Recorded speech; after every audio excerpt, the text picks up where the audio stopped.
الحمد لله نحمده ونستعينه ونستغفره ونؤمن به ونتوكل عليه، ونعوذ بالله من شرور أنفسنا ومن سيئات أعمالنا. من يهده الله فلا مضل له، ومن يضلله فلا هادي له، وأشهد أن لا إله إلا الله وحده لا شريك له، وأشهد أن محمدًا عبده ورسوله أرسله بالحق بين يدي الساعة بشيرا ونذيرا. أما بعد، فإن خير الحديث كتاب الله، وخير الهدي هدي محمد صلى الله عليه وسلم، وشر الأمور محدثاتها، وكل محدثة بدعة، وكل بدعة ضلالة، وكل ضلالة في النار. أعوذ بالله من الشيطان الرجيم. يا أيها الذين آمنوا اتقوا الله حق تقاته ولا تموتن إلا وأنتم مسلمون. وقال تعالى: يا أيها الناس اتقوا ربكم الذي خلقكم من نفس واحدة وخلق منها زوجها وبث منهما رجالا كثيرا ونساء، واتقوا الله الذي تساءلون به والأرحام، إن الله كان عليكم رقيبا. وقال تعالى: يا أيها الذين آمنوا اتقوا الله وقولوا قولا سديدا يصلح لكم أعمالكم ويغفر لكم ذنوبكم، ومن يطع الله ورسوله فقد فاز فوزا عظيما. أما بعد، إخوة الإيمان، أوصيكم وإياي أولا بتقوى الله في السر والعلم. وبعد، سنتحدث في هذه الخطبة حول موضوع مناقب علي رضي الله عنه. إخوة الإيمان، حديثنا عن علم من أعلام التاريخ، عن بطل من الأبطال، بطل في شجاعته وإقدامه، بطل في زهده وفي غناه، عاش بطلا ومات بطلا، وإنه يبعث يوم القيامة إن شاء الله بطلا. إنه علي بن أبي طالب رضي الله عنه. إنه أول من أسلم من الصبيان، حيث كان يقارب عمره 8 سنوات، وقد كان في حجر النبي صلى الله عليه وسلم معونة لعمه أبي طالب، حيث كان كثير العيال قليل المال. ومما يدل على فضل علي بن أبي طالب رضي الله عنه أنه زوج فاطمة سيدة نساء أهل الجنة، وأبو سيدي شباب أهل الجنة الحسن والحسين رضي الله عنهما. وعن علي رضي الله عنه أنه قال: لقد عهد إلي النبي صلى الله عليه وسلم إنه لا يحبك إلا مؤمن ولا يبغضك إلا منافق. وقد قال له النبي صلى الله عليه وسلم: أنت مني بمنزلة هارون من موسى، إلا أنه لا نبي بعدي. رواه مسلم في صحيحه. إخوة الإيمان، ومما يدل على فضل علي بن أبي طالب رضي الله عنه أن النبي صلى الله عليه وسلم قال قبل فتح خيبر: لأعطين الراية غدا رجلا يحب الله ورسوله ويحبه الله ورسوله.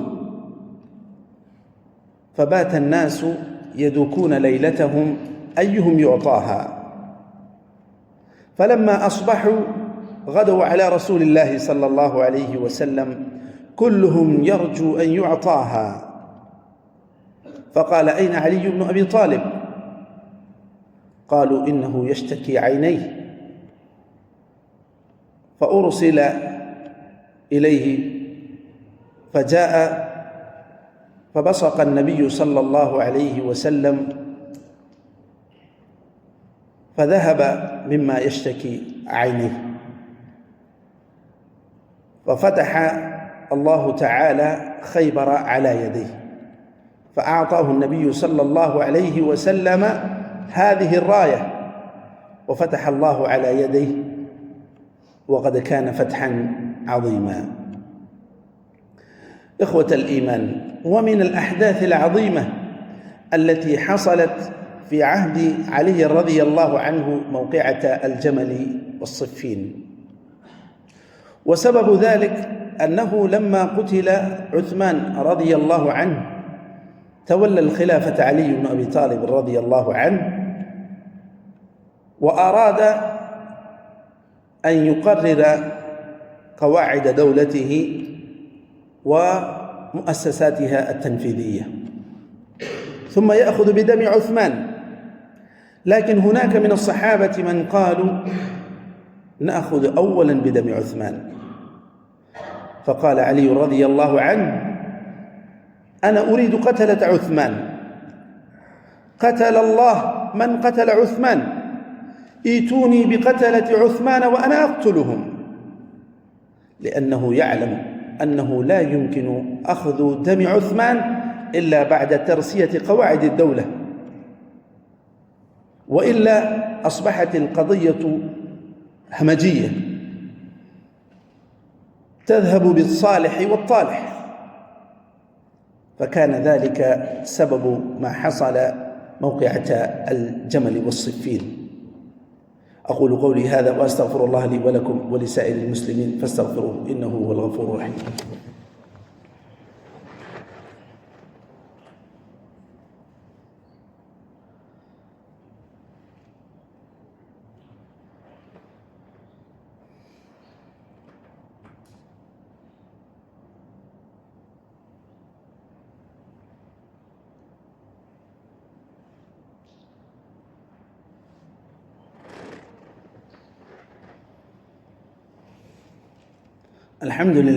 الحمد لله على إحسانه، الشكر له على توفيقه وامتنانه، والصلاة والسلام على رسوله الأمين وعلى آله وصحبه أجمعين. أما بعد، إخوة الإيمان، ومن المواقف العظيمة لعلي بن أبي طالب رضي الله عنه ما حصل مع الشيعة والخوارج.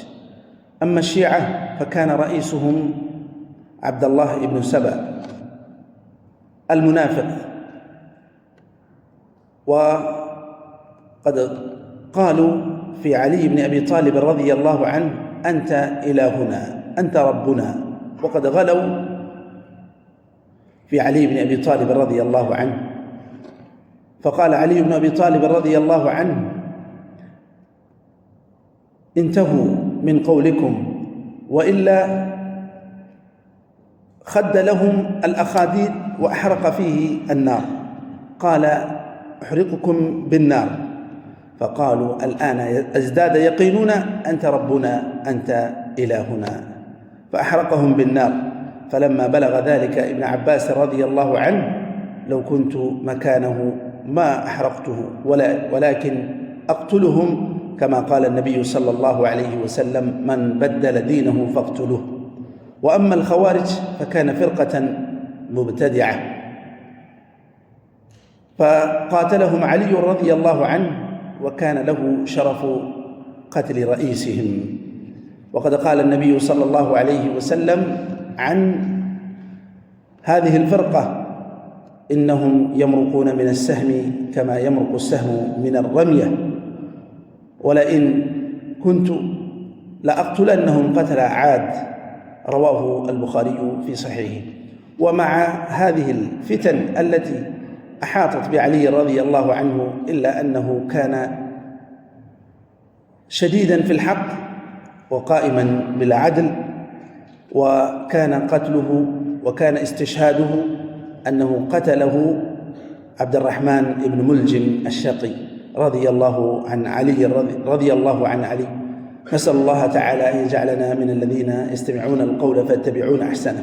اللهم أعز الإسلام والمسلمين، وأذل الشرك والمشركين، ودمر أعداء الدين، واجعل هذا البلد آمنا مطمئنا وسائر بلاد المسلمين. اللهم من أراد الإسلام والمسلمين بسوء فأشغله بنفسه، واجعل كيده في نحره يا قوي يا عزيز. اللهم انصر المجاهدين في سبيلك في كل مكان، اللهم كن لهم ناصرا ومعينا يا ذا الجلال والإكرام. اللهم اكفنا بحلالك عن حرامك، وأغننا بفضلك عمن سواك. اللهم إنا نسألك الهدى والتقى والعفاف والغنى. اللهم إنا نسألك الجنة وما قرب إليها من قول وعمل، ونعوذ بك من النار وما قرب إليها من قول وعمل. اللهم ادفع عنا الغلا والربا والوباء والزلازل والمحن.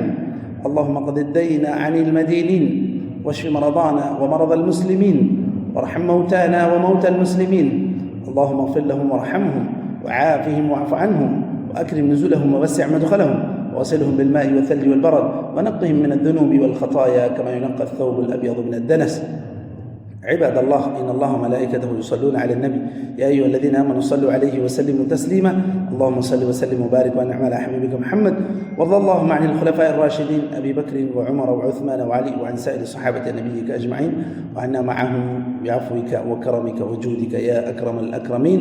عباد الله، إن الله يأمر بالعدل والإحسان وإيتاء ذي القربى وينهى عن الفحشاء والمنكر والبغي يعظكم لعلكم تذكرون. واذكروا الله يذكركم وادعوه يستجب لكم، ولذكر الله أكبر والله يعلم ما تصنعون. وأقم الصلاة.